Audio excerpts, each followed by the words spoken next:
Welcome to Neurotypicals Don't Juggle Chainsaws, the podcast that cuts through the rubbish to explore the world of neurodiversity. I'm your host, Nick King. And I'm your host, Kate Fox. And together we're here to explore, understand, and celebrate being neurodivergent in a neurotypical world. From ADHD and autism to dyslexia and other quirky brains, we talk about it all. And go off on tangents. So whether you're neurodivergent, love someone who is, or you're just curious about neurodivergent minds, you are in the right place. Let's get ready to juggle some words and maybe even a few chainsaws, metaphorically, of course. Hello, everyone. Welcome back to Neurotypicals Don't Juggle Chainsaws in 2025. That's a thing that's happened. Me and Kate Fox are still here. We're going to talk about what? New year, new you? New Year's resolutions? Well, I suppose that's what everyone else is talking about, but is that actually a very neurodivergent friendly narrative? I mean, we've already had to regenerate our new yous more than once in our lifetimes, probably, and sometimes every day. I mean, it's a lot. Now we have to do it for a year. What? Where do you stand, Nick, generally, though, first on New Year as a thing, as a celebration? On one hand, I'm absolutely going to encourage all of our listeners to make a New Year's resolution to come and see us at the Gosford Civic Theatre on the 6th of March this year, because it's not that far away. However, I actually don't do New Year's resolutions. It's not really my thing. Also, I think as a family, because my main parent always worked in the NHS, they always worked New Year to get Christmas off. So there is a bit of a thing where New Year's never been a massive thing for me if I like compare it to my peers. But I'm a bit, oh no, I don't like it. I don't do them. And I think there's a lot of, it's a societal pressure thing that I'm rejecting. Indeed. Well, it's the celebration and then the wider New You narrative. But I mean, thinking to New Year's Eve as a celebration, I mean, that has generally not appealed, with the whole being squished in a very crowded place and then people unpredictably grabbing hold of you and kissing you and hugging you at a certain points. No, I, for a few years, did get into a routine of fireworks on the beach at New Year. And that was quite nice, actually, because you were kind of outside and there was something marking a transition point, and I like that, actually. But it was not squished and crowded and old lang syne. But last New Year, oh, wait, it's a timey-wimey thing. Can we reveal that even though this is New Year, like maybe we haven't actually experienced the 2024 New Year's Eve, because maybe. So New Year 23-24. Yes, so I'll just talk about instead of the more recent one. Honestly, best New Year's Eve ever, and I've spent it on my own I don't care that I'm on my own. I've freed myself of the sense of having to do anything on anyone else's agenda. And I listened to songs and music from that year that had been really important to me and kind of just remembered. So it was just really nice. I don't know if I'm going to, next New Year in 2025, 26. Who knows what I'll do then? Anyway, yes, so we have all that stuff. But yes, the pressure to be a new You. Oh, but the thing is, there's even like slogans and everything for it now. There's this dry January, and then like everybody has to go to Slimming World or Weight Watchers or something, and stop drinking, stop eating, stop possibly spending money. Bleh. No. No, because there's already actually often on your neurodivergent journey, you're already kind of trying to tune into yourself as much as you possibly can around what actually works for you in terms of what you eat, what you drink, how you spend your time, how you regulate yourself. So some of these things, probably some, of course, can be helpful, actually, and some can really knock you off kilter. And I'm now wanting to think about balance, actually. I imagine for some people, I'm going to say, particularly some autistic people, writing down a very clear list of goals and aims might actually be really helpful, mightn't it? I suppose. It Thinking. might, but I mean, January sucks. January's not a month for a new routine. It's dark. You're normally poorer than you're used to being. And it's cold and it's miserable. And I don't mind, October has Halloween. November has, Guy Fawkes, and it's practically Christmas anyway. And then December has Christmas. January, February, and the first part of March sucks. Yes, and actually, now I cannot remember if I said this at Christmas, but it's relevant to say it now. Um, Last year, I instituted my seasonal tree. Have I talked about this before? My seasonal tree is really important because it was upsetting having the move from Christmas, sparkly lights, lovely tree, cozy living room to, oh, no more lights, no more tree, misery, change. Oh, so now we have the seasonal tree, which is there all the time, which I will put Christmas decorations on, and then I will take them off, yes, because I am quite superstitious, on 12th night, January the 6th, or is it January the 5th, 6th? Oh, it's all debatable. Anyway, at some point, I'll take them off, and my living room will still look cozy because that is really important in January. I also have to say, I'm going to throw in a reading recommendation now. So, Catherine May is a brilliant autistic, neurodivergent writer, but she's kind of broken out from her beginnings as a novelist, actually, when she was writing under Katie May and writing about the Whitstable Swimming Club. And she's broken out of her brilliant memoir around her diagnosis initially a few years ago, The Electricity of Every Living Thing. And she's become a kind of not self-help guru, that is not right. Something more interesting than that. She's her book Wintering was a breakout success during the start of the pandemic, and it's now gone back into the New York bestsellers list because people really need books that are written. And I'm going to say it is kind of written from a neurodivergent perspective because Catherine is writing personally, although it's far more widely applicable. It's about how, okay, make retreating your own thing in winter. Do what you need to do to be cozy and regulated. Don't feel pressure to go along with existing traditions, but do acknowledge the fact that the weather's rubbish. Well, it is here in England. I mean, we have international listeners now, Nick. Some of them might be sitting on a beach going, "What do you mean the weather's rubbish? This is lovely." But Hey, yeah, Australians, we'll take holiday. We'll come stay. It's not a problem. Hi, hi. hi. Enjoy your sunshine and your scorpions. Sorry, that's my. I Is want to that a go to person? Is that an Australia. issue? Right, okay. I think so. And big spiders and sharks.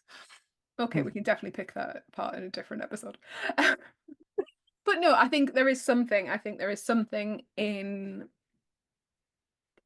just, yeah, like accepting that you do possibly need a bit of hiding away. And it's very in your face as well, isn't it? There's it is on social media. People are January day one, I am doing X and I'm doing it for the rest of the year. And you know for a fact those posts are disappearing mid-February. And and it's a lot of pressure and it's very, I feel like it's always very, very in your face and slightly preachy. Well, it's a very capitalist narrative, isn't it? New Yeah. you seems to also mean buy new things to express the new you. Mm. Also, the pressure to eternally be a better you, a more productive you, a growing you. This is, hardcore, culturally embedded, capitalist, emerging from Protestant religion narratives, and also that's kind of neurodivergent people. I'm not saying we all need to be left wing, anti Trump, although that would be a good idea. Anyway, but almost by definition, really, to be neurodivergent often means it's really difficult to fit into those narratives. It's really helpful if people present alternative narratives, and we are We're here for that. We're here for that. I was going to say, yeah, so our alternative appears to be not new you, same old you. Same old you. It's a rough couple of months. Keep your routine. And But it's change as well. You know somebody is going to show up if you go to the gym or some sort of exercise class. You know there's going to be a ton of new people who are very new and very enthusiastic and very likely to take your space. that This is is my dance space. what? Yeah. But they don't know, and it's very hard to enforce. Is this coming from person? Very, very, like I used to, there was a gym that I used to go to a lot, and I used to dread New Year because you used to get an influx of people. And then, yeah, like I now sort of more do classes rather than very intensively like do gym.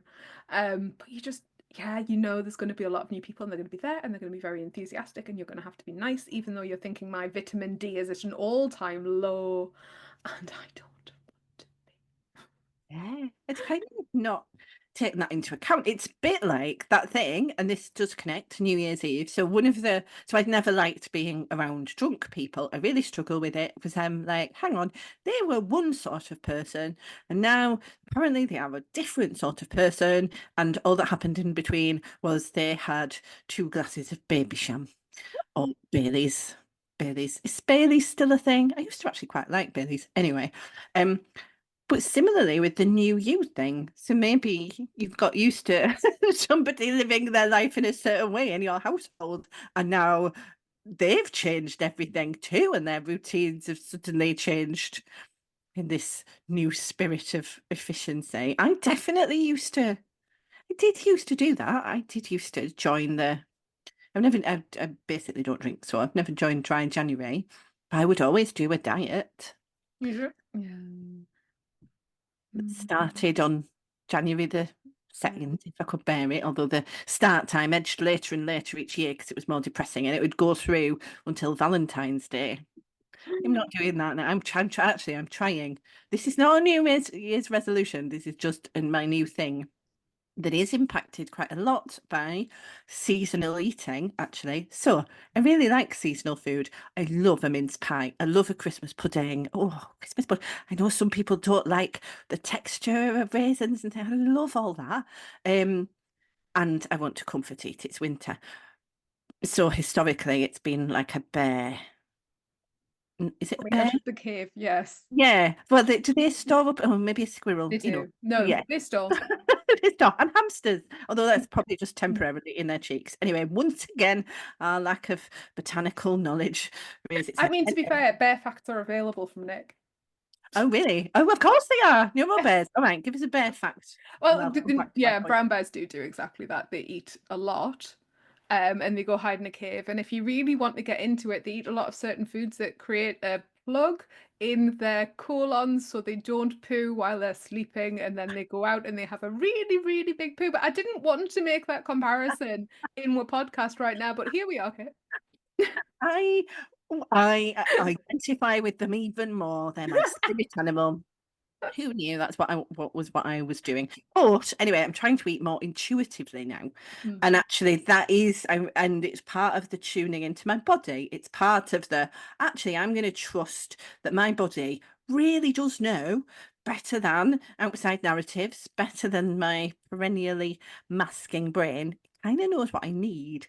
So that is going to be another reason for me to stay away from particular narratives about new beginnings, I really. think particularly, when we're talking about those go and join, like, essentially, what diet club have you gone and joined in January where we're talking about things like sins, and I don't care if it's spelt with a Y, or points, or red foods, or green, just my goodness. Wait till Easter. It's kind of depressing. Again, I feel like actually quite a lot of autistic people will enjoy the order and the clarity because a lot of this stuff, especially around eating, is very unclear. I have to say, I don't think those Have, clubs. have we never sinned before? Is that not one you've joined? Oh no, I have. I Yeah, am. I've done every single possible everything. and or slightly more sensible dietary intervention you could ever. It's funny actually, whenever I talk about diet with people now, and they'll be like, "Have you ever?" And I'm like, "Don't even." Of course I have. Whatever it is, yes, yes. Have you ever eaten your own poo in condensed milk for a month? Yes, I did that one. It worked really well for a month, and then it did. And Whatever then it it is, didn't. I've done it. Yeah, and then it didn't And then it exactly. didn't. Hopefully, you're enjoying our chat and you can show your support by leaving us a tip, the equivalent of a cuppa, via the PayPal link on our website at neurotypicals.don't juggle chainsaws.co.uk. We would really appreciate your help in keeping our podcast going. You know what used to really bug me about Slimming World in a very autistic kind of way, right? Bear with me.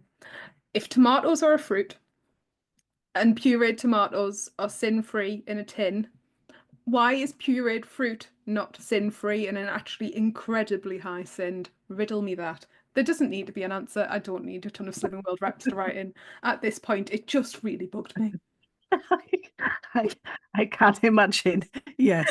It seems unwise to me, from what I know of the tomato, that it was sin-free. I mean, there's probably someone now who is like, what? But I ate a ton of tomatoes in April and I'm actually heavier. What has happened? Anyway, they're quite sugary, aren't they? We slightly digress. Can we share as a little New Year's treat to ourselves, though, some lovely feedback that we've been getting on our podcast? If we do that, maybe other people will be like, oh, we're going to share our feedback too. Actually, I've been hearing really nice things from people that I've spoken to. In fact, it is genuinely quite surprising that people will just pop up and be like, oh, I was listening to you the other day and you were talking about such and such. And then I'll always have completely forgotten whatever the such and such was, like always. And I don't want to like dissuade people from sending me like messages completely out of context, but I do sometimes look at them and go, "What?"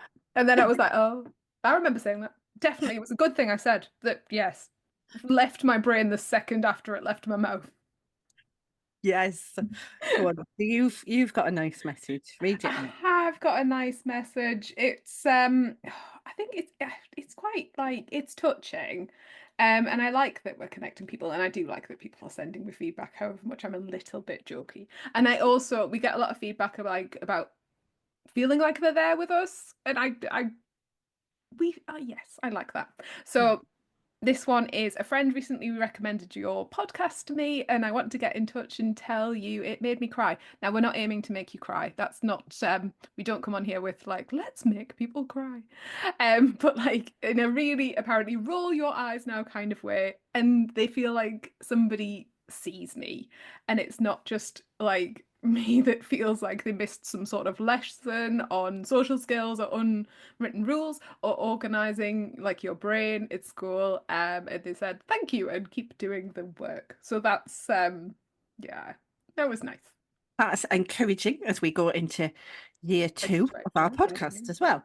And I saw I don't know what the word is for it. On Blue Sky that everyone's joined. Now we're not on X anymore because of Elon Musk, officially the world's worst autistic person. What do we call Blue Sky things that are the name of them like a tweet, but it's a Blue Sky message?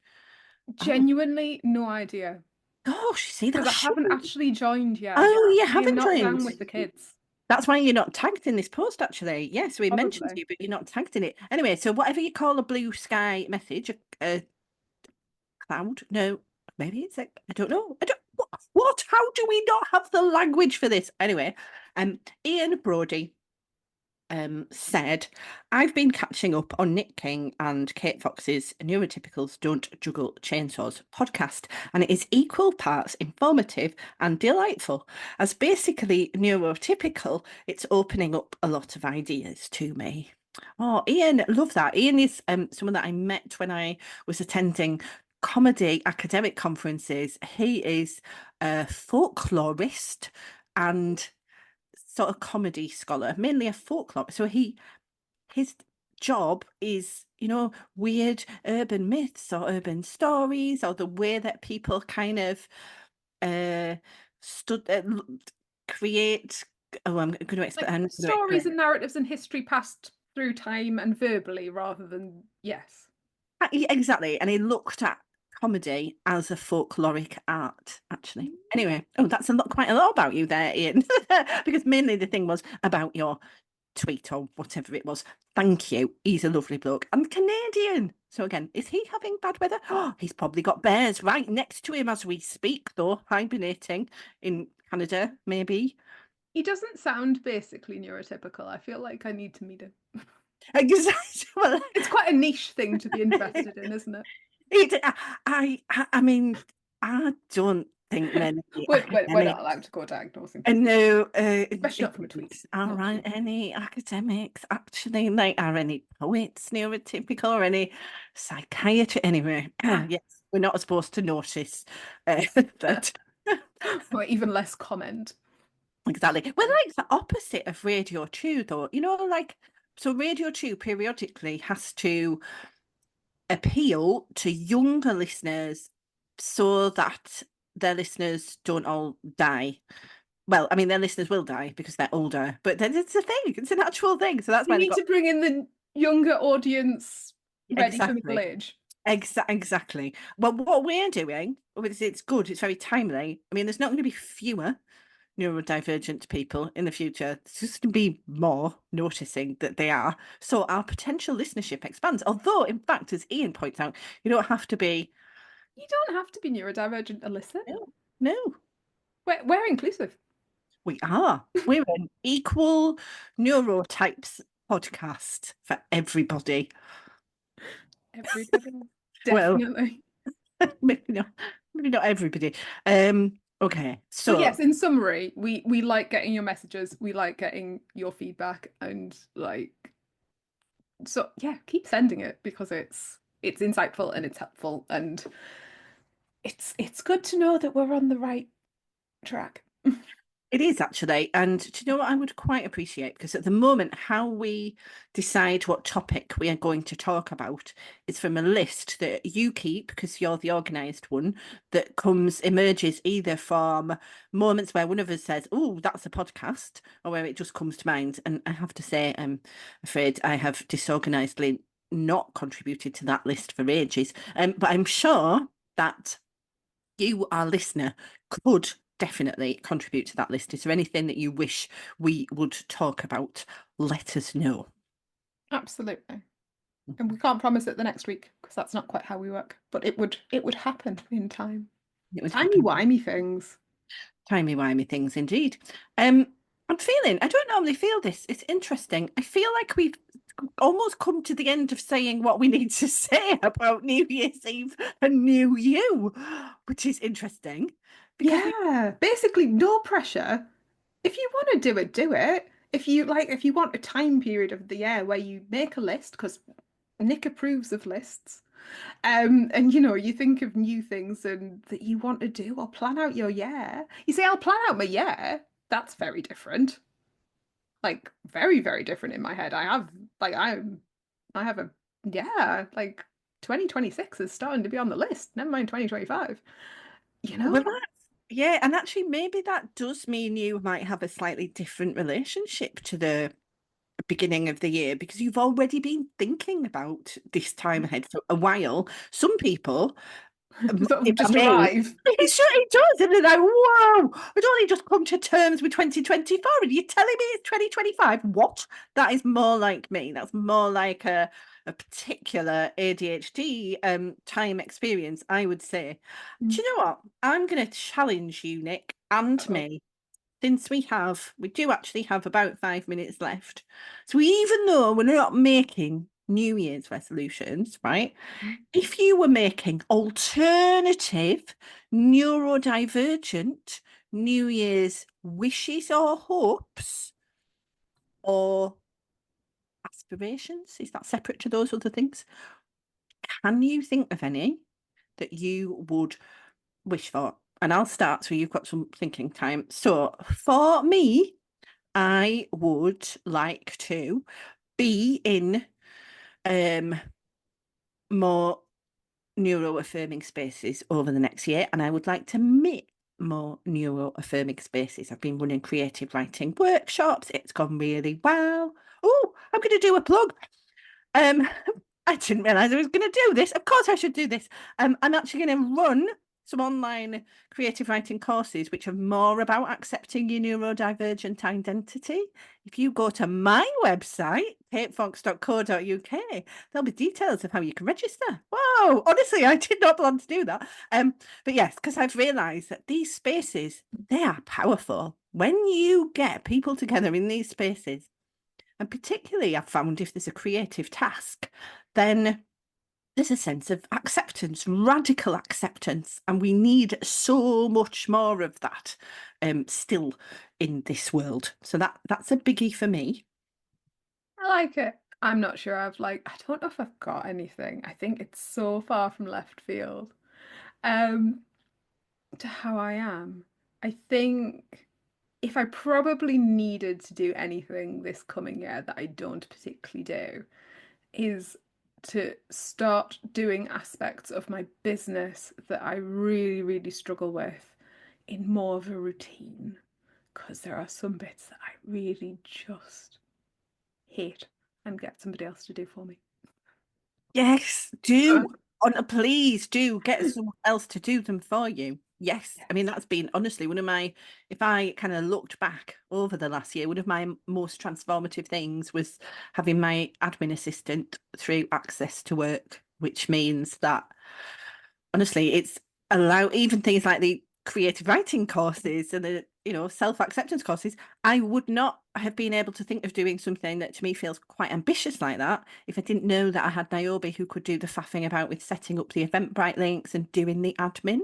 Yeah. So kind of, I mean, you do so much anyway, Nick, but it does feel like if you can, I mean, the main benefit for you of getting someone to do things that you don't like doing would be more spoons, wouldn't it? More energy available to do things that you do like doing. And we do like a spoon or two. So next week we have guests. Ooh, we do, with a very interesting take on monotropism, meerkatting. Spiraling, splitting. So we have Tanya Adkin and David Gray Hammond. And yes, so we've got them next week, and then you're back with just us two. Not just us two. Us two. And then there's another episode with David and Tanya after that again as well. And then there's more guests in February. I'm not sure I can cope with it being February 25 yet. I can deal with it being January 25, but February seems a bit of a reach, to be frank, at this point. Still, to be honest, never really got over it being the millennium and having to write two before our days. So, this is all still quite a lot, to be honest. Anyway, we crack on. 2025 it is. Wishing you a happy. We can wish people a happy new year. New year, definitely. Yes. Whatever works for you, do it. Thanks for tuning in to Neurotypicals Don't Juggle Chainsaws. We're so glad you joined us today to explore the fascinating world of neurodivergence with your hosts, me, Nick King. And me, Kate Fox. If our conversation sparked a thought, a question, or even a smile, don't keep it to yourself. Drop us a line at hello@neurotypicalsdon'tjugglechainsaws.co.uk or visit our website, neurotypicalsdon'tjugglechainsaws.co.uk, to write in. We'd love to hear from you. If you enjoyed today's episode, consider leaving us a 5-star review on your favourite podcast platform. Until next time, keep embracing the unique ways you juggle the chainsaws of life.